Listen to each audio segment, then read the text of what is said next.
इंदौर में कोरोना का संक्रमण लगातार बढ़ता जा रहा है। स्वास्थ्य विभाग द्वारा जारी ताजा रिपोर्ट में 584 नए संक्रमित मरीज पाए गए हैं। इंदौर में कोरोना पर नियंत्रण को लेकर जल संसाधन मंत्री तुलसी सिलावट ने शहर के आला अधिकारियों के साथ बैठक आयोजित कर आगामी रणनीतियों पर चर्चा की गई है। मंत्री तुलसी सिलावट ने कहा कि बैठक में कई विषयों पर चर्चा की गई है, जिसके अंतर्गत शहर के स्वास्थ्य सेवाएं पर्याप्त हो और स्वास्थ्य सेवाओं में किसी भी तरह की कमी न हो तथा कोरोना से लड़ाई में सभी की सहभागिता जरूरी है। सभी कोविड प्रोटोकॉल का पालन करें व कोरोना से लड़ाई में निर्भीक होकर सहयोग करें। सिलावट ने कहा कि 2 दिन के लॉकडाउन पर गंभीरता से विचार चल रहा है और सबकी सहमति से ही निर्णय लिया जाएगा। वहीं कलेक्टर मनीष सिंह ने कहा कि बैठक में हॉस्पिटल मैनेजमेंट को लेकर मुख्य चर्चा की गई और अस्पतालों की व्यवस्थाओं की समीक्षा भी की गई। साथ ही इंदौर में कोरोना की रोकथाम को लेकर किस तरह से और ज्यादा सख्ती बढ़ाई जाए, इस पर भी विचार विमर्श किया गया। कलेक्टर मनीष सिंह ने कहा कि कोरोना पर नियंत्रण को लेकर शासन की ओर से जो भी निर्देश जारी होगा हम उसका पालन कराएंगे।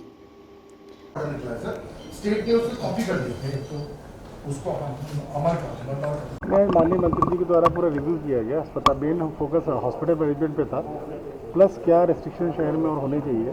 तो जो रेस्ट्रिक्शन शहर में होने चाहिए, जो भी कल कैबिनेट निर्णय हुआ है, जैसे आदेश आएगा उसके बाद फिर उसमें एक जैसा भी आदेश उल्लिखित होगा उस प्रकार से हम लोग अग्रिम कार्रवाई करेंगे।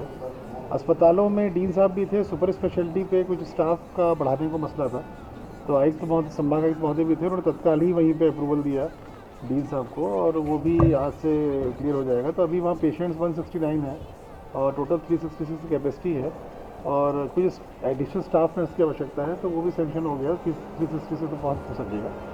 तो रेस्टोरेंट और मंदिर को लेकर किस तरह के निर्देश जब गवर्नमेंट का आदेश आएगा उसमें क्या लिखा है उसके आधार पर कर पाएंगे कुछ जो है, उसके बाद ही कुछ हो सके। अभी क्या आदेश, अभी शासन का आदेश नहीं आया है, निर्णय हुआ है जो कि मीडिया के माध्यम से वो ज्ञात हुआ है, पर एक्चुअल क्या चीज़ें हैं वो जो आदेश आएगा वो चीज़ से स्पष्ट हो सकेगा क्या करना है। इंदौर में लगातार क्या लगता है कि ठंडे के अलावा भी अब लॉकडाउन और बढ़ाना पड़ेगा? ये नहीं बोल सकते हैं, पर रेस्ट्रिक्शंस तो और लगाने पड़ेंगे। जैसे धर्म स्थलों को लेकर के वो किसी इकनॉमी से, व्यापार से, औद्योगिक गतिविधि से नहीं जुड़ा है। आप देखें किस प्रकार से धर्म स्थलों में लोग जा रहे हैं। कुछ ऐसी रेस्ट्रिक्शंस है जो लगाने पड़ेंगे अभी। तो रात को 8 बजे से भी क्या रविवार का लॉकडाउन किया जा सकता है? 8 बजे से भी संभावना है, शासन का आदेश आता है, देखते हैं क्या लिखते हैं। 8 बजे से परिस्थितियाँ ऐसी हैं कि 8 बजे से तो जल्दी थोड़ा 10 से पहले बंद होना चाहिए, परिस्थितियाँ निर्मित हैं इस समय। सर, आपने निजी अस्पतालों को भी निर्देश दिए कि किसी तरह के बेवजह की वसूल नहीं की जाए। देखिए, पहले भी देखने में आया था कि आपने कि अस्पताल बहुत अच्छे से काम किए हैं सर, डॉक्टर्स, पैरामेडिकल स्टाफ सब ने अपने खतरे में डाल करके मरीजों की सेवा की, पर चुनिंदा कुछ 1-2 जगह के अस्पतालों में घटना इस तरह से हो जाती है जिसमें कि बिल अतिरिक्त बना देते हैं या गलत मानसिकता से बिल बना दिए जाते हैं लाभ अर्जित करने की दृष्टि से। उससे अनावश्यक एक मरीज भी परेशान होता है और एक इतनी सेवा अच्छी हॉस्पिटल्स कर रहे हैं इंदौर के, उसमें एक नेगेटिव पब्लिसिटी भी होती है उसकी। तो उसने उसी क्रम में कल हॉस्पिटल सभी की मीटिंग ले ली है, इनको बड़ा स्पष्ट बोला है कि किसी प्रकार का भी बिल जो हम लोगों ने मापदंड बनाए हैं उससे ज़्यादा बिल नहीं आना चाहिए, प्रूव नहीं होना चाहिए कहीं भी। ये स्पष्ट कर दिया निजी हॉस्पिटल्स को। सर, कल स्वास्थ्य विभाग में कुछ कांग्रेस के नेता ज्ञापन देने गए थे या वहाँ स्वास्थ्य के अधिकारी नहीं मिले, तो उन्होंने वहाँ ज्ञापन क्या राजनेता जो धरना प्रदर्शन ज्ञापन दे रहे हैं उनके लिए? देखिए, जानकारी में कल किसी मीडिया ने पूछा था मुझसे, फिर मैं बिजी रहा तो मेरे को CMHO साहब ने नहीं बतलाया ऐसा कुछ भी। पर हाँ, उद्दंडता कुछ होगी तो इसमें कार्रवाई करेंगे। इसमें कोई ये समय नहीं है कि इस समय सभी को एक साथ जुट करके साथ में और कोरोना से फाइट करना और शहर को बचाने का समय है। इस समय फालतू की राजनीति कोई करेंगे इस तरह की जो आप बतला रहे हैं, तो इसमें कार्रवाई की जाएगी। पर मुझे इसके बारे में बहुत फैक्ट्स आइडिया नहीं है, अभी मालूम नहीं है अभी। यहाँ पर यूनिवर्सिटी में आए हैं, परीक्षा के मोड को लेकर क्या मांग रखी आपने यूनिवर्सिटी? देखिए, जिस विश्वविद्यालय के परीक्षा विभाग के डिप्टी रजिस्ट्रार खुद कोरोना से ग्रसित हैं, वो विश्वविद्यालय बच्चों को कोरोना काल में परीक्षा कराने की बात कर रहा है। ये निंदनीय है। हमारी मांग थी मध्य प्रदेश सरकार से, उच्च शिक्षा विभाग से हमारी मांग है कि जो परीक्षाएं कराई जा रही है, परीक्षाओं को ऑनलाइन कराया जाए, ऑफलाइन परीक्षा बंद की जाए।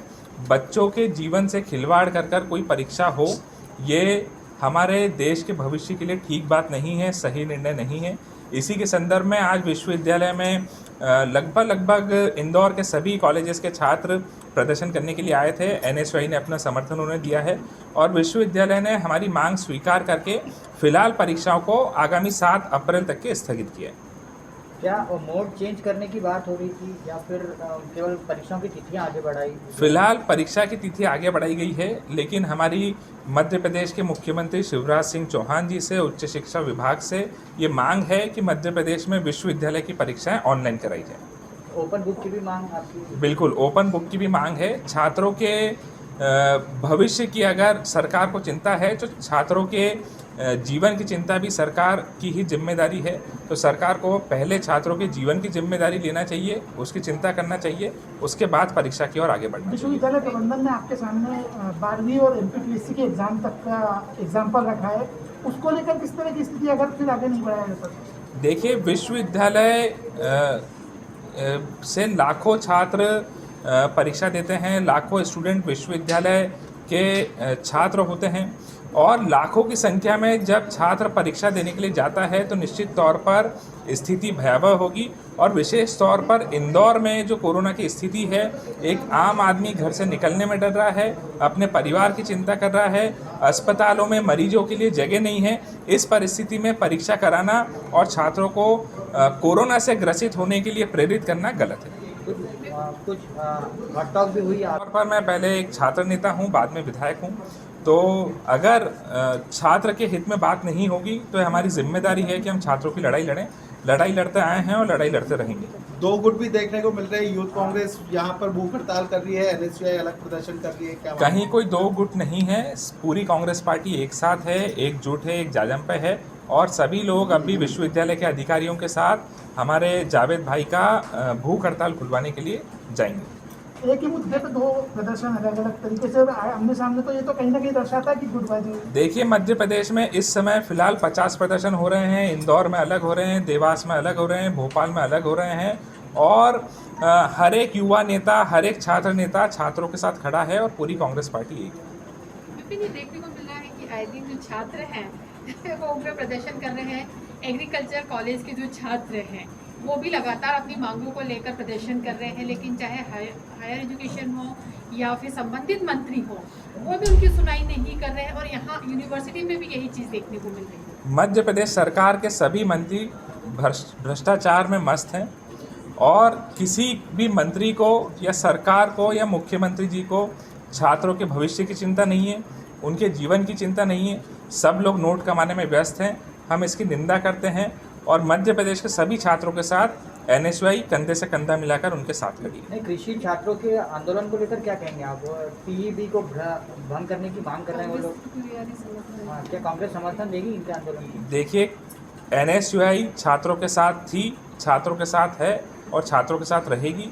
जहाँ भी छात्रों के अधिकार का हनन होगा वहाँ एनएसयूआई अपना समर्थन छात्रों को देगी। लेकिन अभी तक तो कहीं दिखे नहीं है कृषि छात्रों का जो आंदोलन चल रहा है उसमें एनएसयूआई कहीं दिखाई नहीं दिया।